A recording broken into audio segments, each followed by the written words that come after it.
Welcome, everybody, to PinstripeChronicles podcast. I am Tats. I'm here with Donald and Rob. We are going to be discussing today the Hall of Fame ballot and players that we think should be on, should be in, should maybe be in, or should not be in, just as everybody else. And the one player I want to start with the Yankee, and that's Andy Pettitte. And Andy Pettitte is one of those that's going to actually be in the same category as a lot of these guys, where they're borderlines. If they get in, you're okay with it. If they don't get in, you're okay with that as well. And because while he may not, Andy's one of those, he may not have had the ace material, and the all the awards and the acclimates, but when it came to the postseason, he was your ace. He pitched, just as good as anybody in the postseason. And it also attributes to how many times he was actually pitching in games.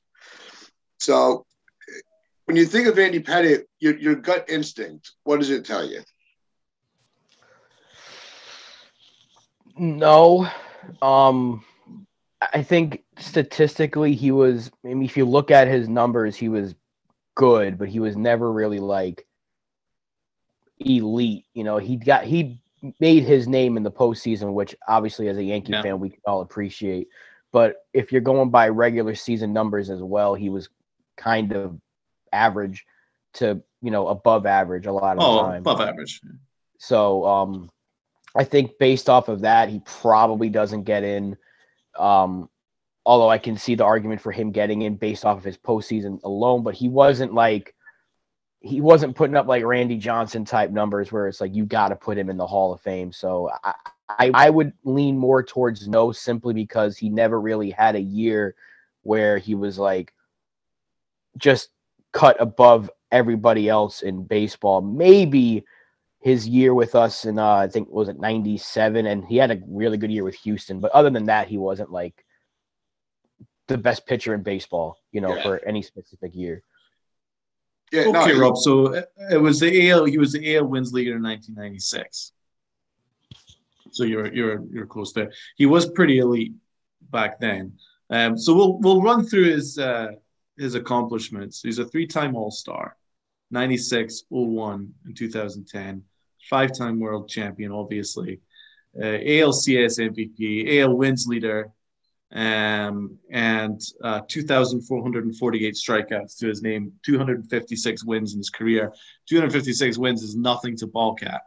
And he is also the all-time postseason wins leader with 19. The postseason wins leader for me puts him in the conversation. Now, if I was a neutral baseball writer, right, from out of town, and I had my ballot, would I probably go with Pettitte? Probably not, because you're probably going to go with the guy with the Randy Johnson numbers. Do you know what I mean? As you say there, Rob. But also the steroid thing. That was another thing that's going to X him out. The steroid argument is probably going to cost him a Hall of Fame. But from my perspective, I'd have him in my ballot. I think if he's one of the most wins for a lefty. 256 wins is a good accomplishment, and AL wins and the wins leader in terms of postseason. I would say that should put him in the Hall, but the steroid thing probably takes him out of it. Yeah, it's easy to say with a guy like Pettitte, to leave him off a ballot. The steroid, nonsense is going to be a main factor, unfortunately. And the other problem is, and just to sidestep on the discussion, the people that are voting on these ballots, the ones that didn't watch them play, that are just strictly looking at numbers, because that's all they, it's easy to go back and look at film and look at tape, and get a better perspective. But we know a lot of these writers don't do that. That's just too much work for them. And do you think that the people voting that never actually watched what he, how he pitched, how he managed through games, rough innings, how he was able to just shake them off and navigate through. Do you think that that's also to be a factor, the people that didn't watch these guys play? Completely agree, Tats. I think that's sorry, Rob, but just I completely agree with you there, Tats, because I think that's always been the case, especially with the Yankees going into the Hall. Just look at the fact that Derek Jeter didn't get unanimous. I mean, how is that even possible? How did Derek Jeter not get unanimous? You know what I mean? Because there will be some guy that didn't watch him every day. You know what I mean? They'll just be going by the defensive metrics or whatever. I know that it's kind of trending on Twitter now with a young age Yankee fan who's not old enough to see Derek Jeter is just looking at his defensive metrics going, oh, well, his defensive metrics are below average, so he's an overrated player, right? There, come on. So I think that there's some baseball writers that like to play God a little bit. And I think that if you look at Andy Pettit's resume, he was actually the Yankee stopper for as long as I could remember. He was the stopper. Whenever the Yankees needed a win, he'd go out and he'd get you that win. Yeah. He would stop the losing streaks. He would carry us in big games, and that was just who he was. He was a baller. Now, is there a metric for that? Probably not. He's also got the greatest pickoff move and one of the greatest pickoff moves in baseball history. Yeah, it's the best I've ever seen. But is there really a metric for that? Because I think that alone should put him in the Hall. But again, that kind of a thing is kind of pushed out now because no one really steals bases these days because modern baseball doesn't really steal bases and things like that. So the things that Pettit gave you maybe isn't necessarily what would be quantifiable now. But back then, he was our key. He was a key. It was him and El Duque for me that were the key to our championships in terms of our pitching staff. Yeah. We talk about the writers all the time and, how they can manipulate their power, and they abuse their power. I mean, it's a big thing right now going on the MVP voting in football, like a Chicago writer or something who has a vote has already said he's not voting for Aaron Rodgers. That's been a whole thing. So it kind of brought up the topic again of how these guys who have the right to vote are abusing their power because, they have an ego or whatever. And it's always been evident more so in baseball because we've had so many people who have the privilege to vote for the Hall of Fame posting their ballots on Twitter saying, here it is, get a gander at it. And there's nobody. They're not voting for anybody. And that's honestly a disgrace because the fact that you get the right to vote on a very prestigious award in our sport and you don't even have a single player on your ballot, like not even, I mean, it could be anybody on that list and you can try to make an argument for them. But the fact that a lot of voters recently are just putting nobody on there, and that's not even including the steroid guys. So yeah, writers have always abused their power. And I think with Pettit, I think they're going to use the steroid thing and they're going to look at the metrics. They're going to say he was above average, but he wasn't really elite. And they're going to use that. I wouldn't be against him getting in, of course, because I watched him his entire career. And I think, because he did what he did for us, he automatically should be in. I'm biased like that. But at the same time, if they don't vote him in, I'm not going to be like, that's a travesty because I think it's too – he's borderline, If he gets in, Pettit is a textbook borderline player for a Hall of Fame. He is. His 3.85 career ERA is actually very, very strong, I would say. For, especially when you look at American League, he pitched in the American League. It's as hard as it possibly gets. And the AL East was very strong in his years. That's right. The AL in general. There were a lot of good teams put together between us, Boston, even the Orioles had some strong teams back then. If any, for some of the younger guys that don't remember, the Orioles actually did, play competitive baseball.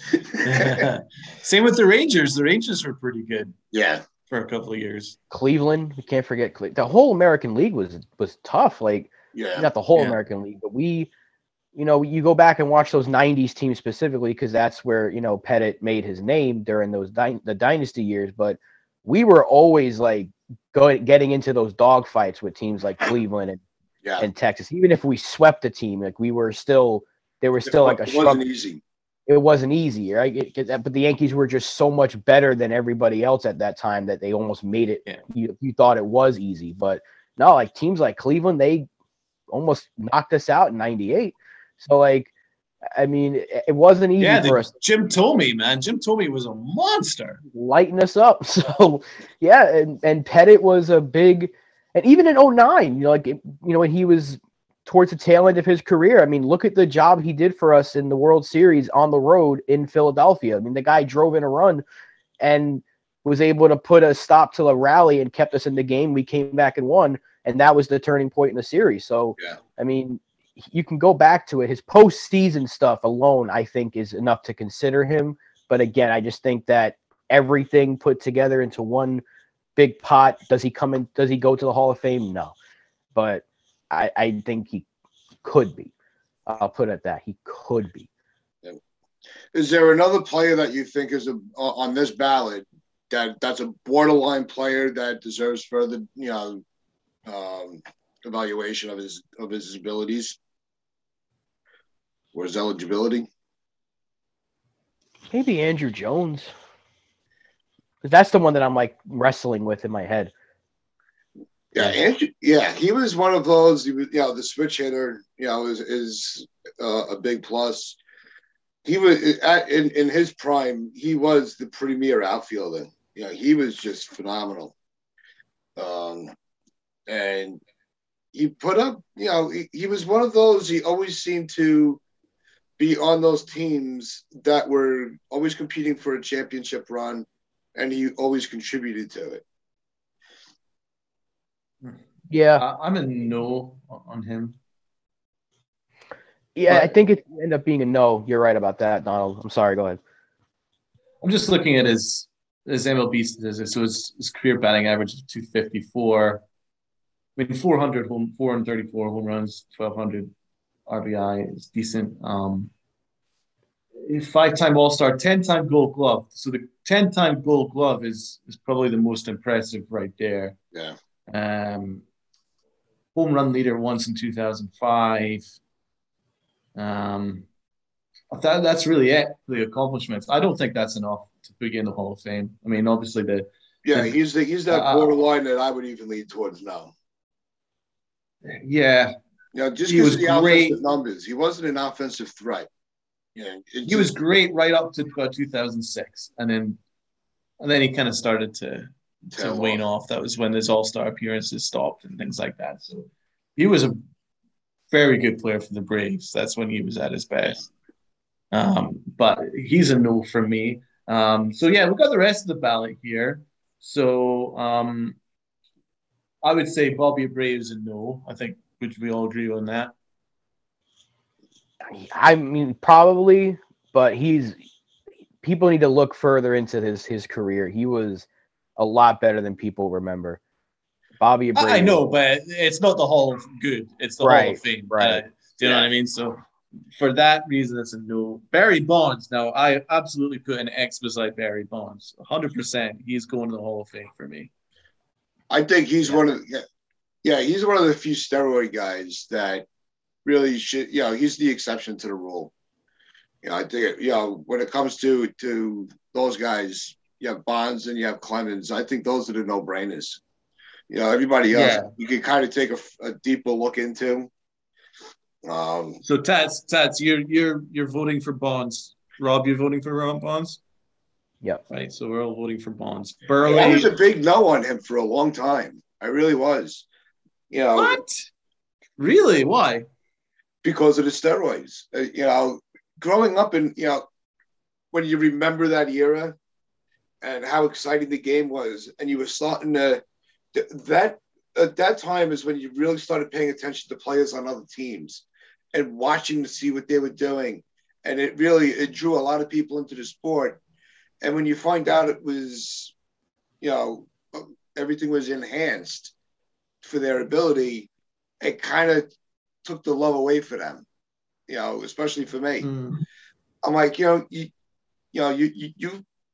played, although you're playing a game on the field, you played a game with me as a fan, and it really ticked me off. And so I had a lot of anger towards those guys for a long time.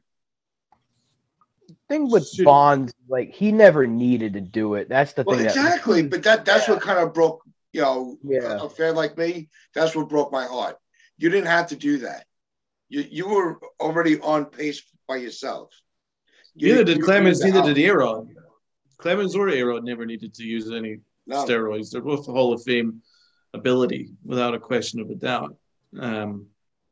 So why don't all three of us go through the ballot as to who would be in your Hall of Fame? So, Rob, I'll have you first. Who would be in your Hall of Fame ballot? All right. Well, I have Bonds for sure. Barry Bonds. Clemens, I would definitely give a vote to. Yeah. I really wanted Prince Fielder to play longer. It's a shame how his career turned out. I think he would have been had he kept playing. Todd Helton's a guy that I'm kind of like wrestling with because he was really good, but I'm unsure about him. If I'm putting Bonds in, I guess I have to put Ortiz in. I'm putting one steroid user and Clemens as well, which then brings me to the devil himself, Alex Rodriguez. I guess he'd have to go in as well. If Ortiz gets in, then A-Rod gets in. Yeah, that's something that I don't like. But if one gets in, then the rest of them have to get in, as far as I'm concerned. Not all of them, but like Roland. Jimmy Rollins and Kurt Schilling is a yes. He should have been in a long time ago. Sheffield's an interesting one. I borderline one. Yeah. And Billy Wagner, 1,000%. I'd put him in. Wagner, 100%. Yeah. I'm with you on that. So are you in on or out on Sosa? I mean, I feel like I don't know. I don't see McGuire's name on here. I feel like him and McGuire are just tied. Like if they're gonna get in, they got to get in together. That's just like a personal opinion. I would put Sammy Sosa in, but he's tied to it as well. But since we're letting steroid guys in at this point, or at least I would give him a nod. Sure. Okay. Tats, your turn. Who have you got in your ballot?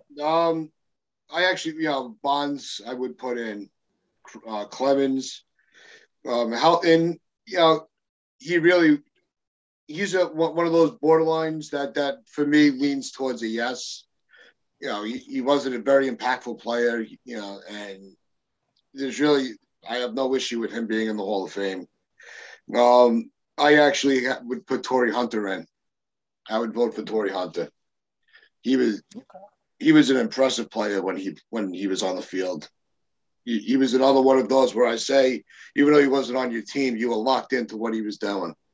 And he was a good player for the game. And I think he deserves a nod. I do have Ortiz on there just because he was just not even just against the Yankees, but he was a threat. And he was one of those, even without the full ability to play defense, when it came to, in the World Series games, to keep him in the lineup, he had no problem going and playing first base to be in the lineup. And he gave it all. He gave everything he had to the game, and to make sure that it was, even though there's a lot of dark clouds around him, it's he's one of those that also, like Bonds, you have to have him. His accomplishments acknowledged. And I do have Pettit. I would put Pettit on mine, and I would put Schilling. Okay. A-Rod, is he out? I'm not sold on A-Rod yet. Okay, so A-Rod's out. What about Chef and Sosa and Wagner and Roland and Jimmy Rollins? I guess Wagner, yeah, Wagner, you got to put in there. I would have to go for Wagner. And that's it. Yeah, that would be my ballad. Okay, cool. Okay, so I'm absolutely 100% Barry Bonds. Shouldn't be any question about that. No question on Roger Clemens. Todd Helton is an interesting one because I've just got his stats up here. Career batting average of 316, 2,500 hits. 5-time All-Star, 3-time Gold Glove, 4-time Silver Slugger, Hank Aaron Award, batting champion, RBI leader. I would say that that's far more impressive than Andrew Jones's accomplishments. I know Andrew Jones was a 10-time Gold Glove, maybe not as good as 3, but the fact that over 300 career batting average is pretty impressive. I know a lot of the 17 years is obviously in Colorado, but that doesn't really affect your batting average necessarily. I mean, it would maybe give you a boost in home runs, but I don't think that would affect his ability to hit. So with those numbers in mind, I'd actually put Todd Helton in it. So yeah, I'm going to add Todd Helton. So Bonds, Clemens, Helton, Jones, no. Go right down. David Ortiz, yes. Papelbon, no. Andy Pettit, yes. Manny Ramirez, no. A-Rod, yes. Gary Sheffield, yes. Billy Wagner, yes. Then I've got to decide between Roland and Rollins. I'm not going to put both in. I would probably go with Scott Rowland, I think. I think Scott Rowland would probably get in because he was an elite third baseman defensively. I'll just get his numbers up here and we'll have a look here just to make sure. 7-time All-Star, 8-time Gold Glove, World Series champion, 2,000 hits. Yeah, Scott Rowland. He's in the Hall of Fame for me. That's my ballot. That's solid. And like I said, when it comes to putting your opinions out for who should be in, who should be out, everybody's allowed to have their opinions and their takes on players because, the slash lines and all the stats, those are solid numbers. But when you're watching them play, you're looking at it through different perspectives. Whether you watch them because they were, a team that you faced a couple times a year, or they were in your division, or they were even on your team. You're looking at it through different lenses all the time, all the fans. So you have to use your eye test as well when considering some of these ballads, because you hear a name that might not jump out at you, and when you go back and like I was saying earlier, when you look at the tape, he was an impressive presence in the game, and I think that's something that a lot of these writers need to get back into doing is going back and watching old film. Don't just it can't just always be a popularity contest or just strictly on the numbers.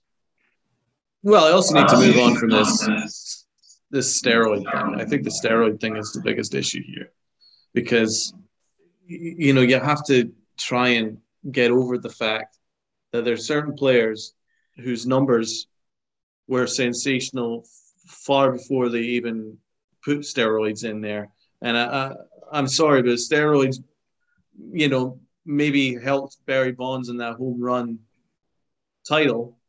I'll give you that, but it didn't affect his ability. He was always a Hall of Fame ability. A-Rod, always a Hall of Fame ability. Roger Clemens, a Hall of Fame ability. That's why I think that you need to kind of have to look at the bigger picture with the steroids thing. I wouldn't give a Sammy Sosa, and I think the steroids really kind of boosted Sammy Sosa a little bit. Yeah, I love from average Sosa to above. Yeah, I loved Sammy Sosa, and he was one of my favorite players growing up. Not a question about it. I was between him and McGuire, I was rooting for Sosa for the home run chase. I thought Sosa was the far more exciting player to watch. But I don't think he had a Hall of Fame ability.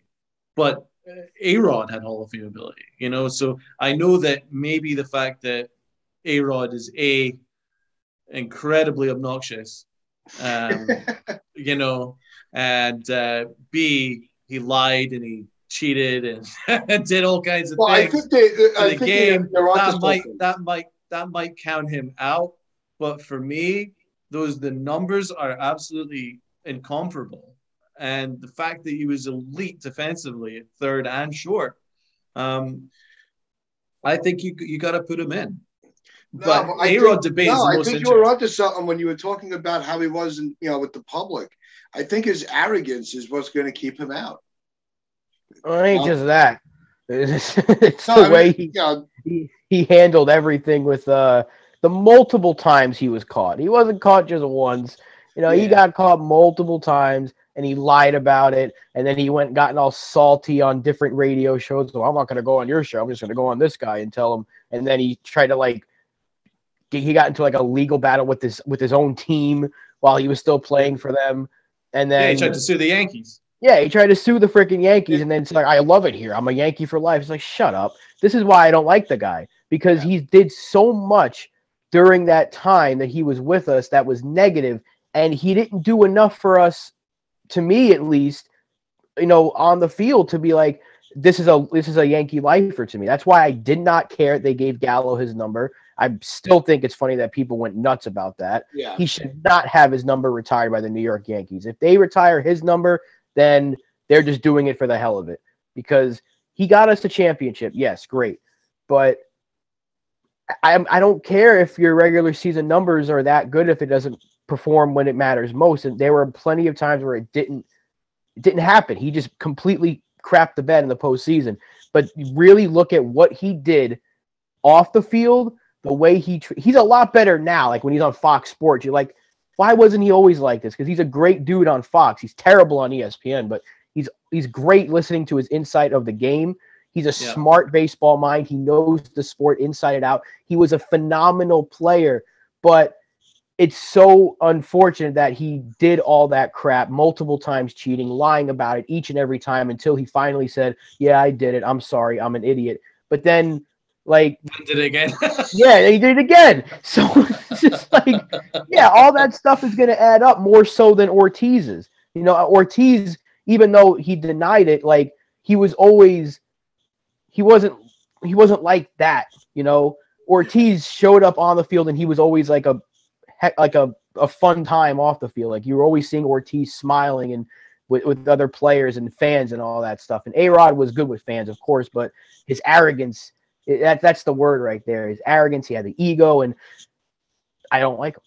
So, if he doesn't get in, great. If he does get in, fine. I even put him on my ballot because of his numbers, but I just have such a disdain for the guy because of what he continued to do. And he kept getting caught, and he still did it. Like an idiot. No, that's where are you on the A-Rod argument? No, I'm right there with Rob. I really am. I didn't put him on my ballot just because I think some of the other steroid guys that have been trying to fight for their place in the hall, you should have votes more lean towards them than somebody on it for the first time. I don't think he just it's weird because you hear the argument, either they are or they're not. It doesn't matter if you got in on the first try or the last try. If you're a Hall of Famer, you're a Hall of Famer. No matter, once the voting, once you voted in, the amount of times it took really doesn't, it doesn't say, on the plaque, it took 9 years to get him in, but he's a Hall of Famer. You're just a Hall of Famer. I think the first ballots are for those really special players. Not every player needs to be. Oh, he's special. He is. Yeah, he's special, all right.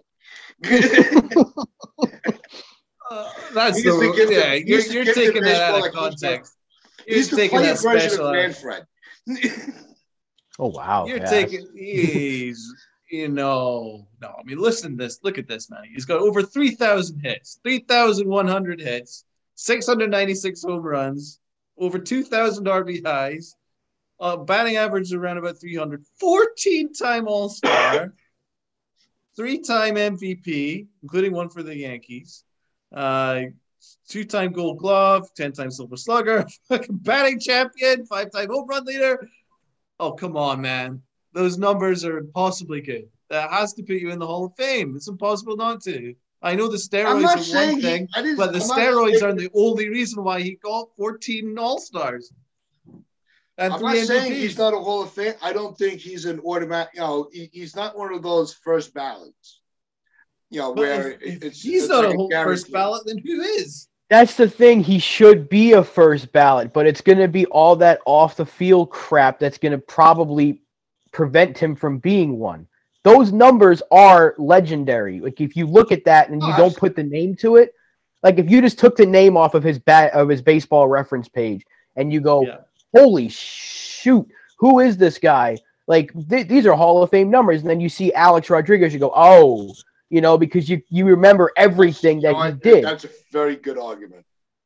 That's why Bonds. It's the same with Bonds, but Bonds wasn't a first ballot because of everything that happened. So A-Rod probably won't be, but he should get in based off of what he did on the field.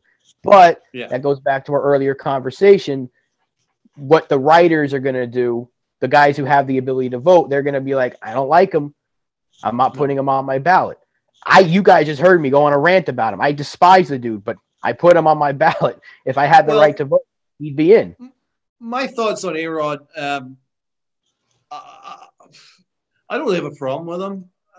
I wouldn't, however, retire his number. I don't think his number is retirable for the Yankees. You cannot retire his number after he tried to sue the Yankees and all that stuff. And the fact that he took steroids knowingly as a Yankee to try and boost up his home run numbers to boost his Hall of Fame credentials or whatever and stuff like that. So that completely takes him out of any possibility of retiring his number. So I don't care that Joey Gallo's got his number.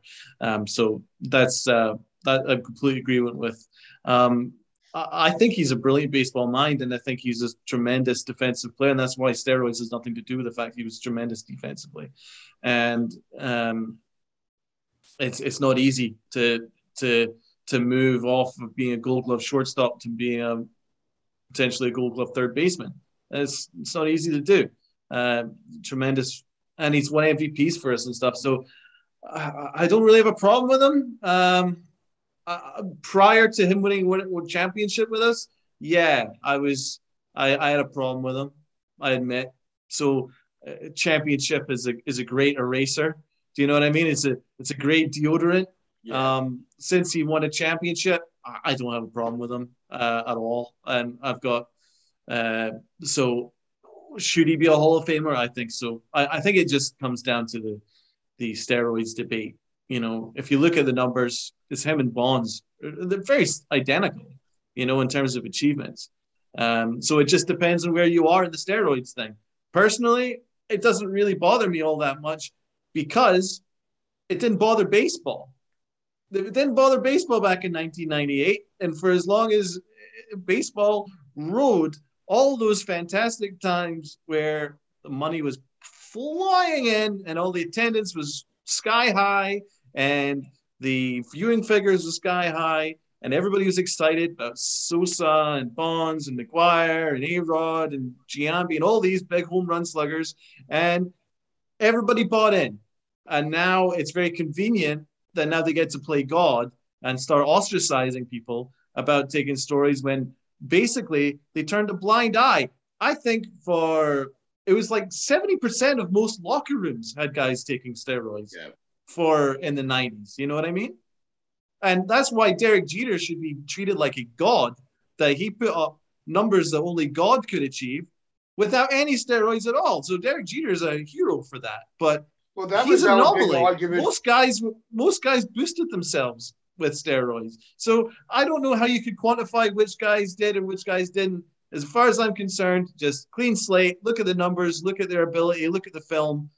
Are they Hall of Fame ability? Yes, then put them in the Hall of Fame. That's where I view it.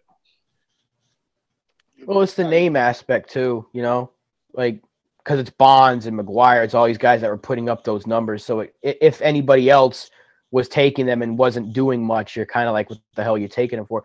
Players take the steroids for multiple reasons. They're performance enhancing drugs, but Pettit was taking it for injury reasons.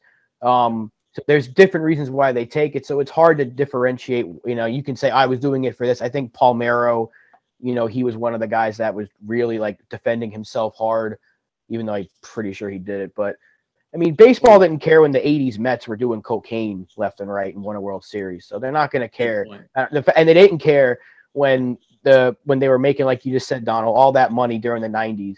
McGuire versus Sosa, that was the story. And then when Bonds did it like 2 years later, it made them money. So baseball's always been sneaky like that. The fact that now it's like, we can't do it because you cheated. So screw it, let them all in. And then reinstate Pete Rose too. Exactly. Reinstate Pete Rose. Yeah, and he's another one where his arrogance kind of got in his way. You know, but we could do a whole episode on Rose. But that is going to wrap things up for us today. Let us know who you would have on your ballot in the comment section. Remember, like, share, make that comment, and subscribe.